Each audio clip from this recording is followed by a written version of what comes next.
You ask Tiger to solve. This deals with linear equations with one unknown.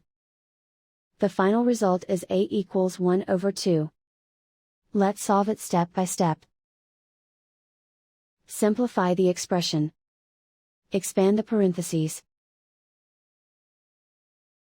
Multiply the coefficients. Simplify the arithmetic. Group like terms. Simplify the arithmetic. Group all 8 terms on the left side of the equation. Add 2/8 to both sides. Group like terms.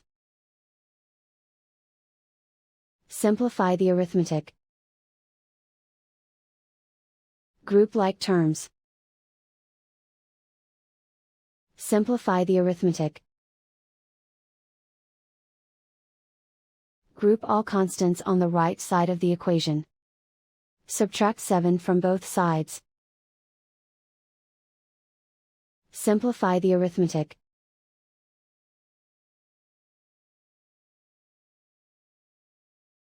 Isolate the a. Divide both sides by 4. Simplify the fraction.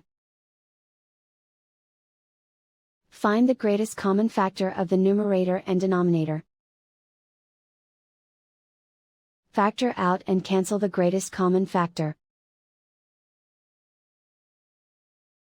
And so the final result is a equals 1 over 2.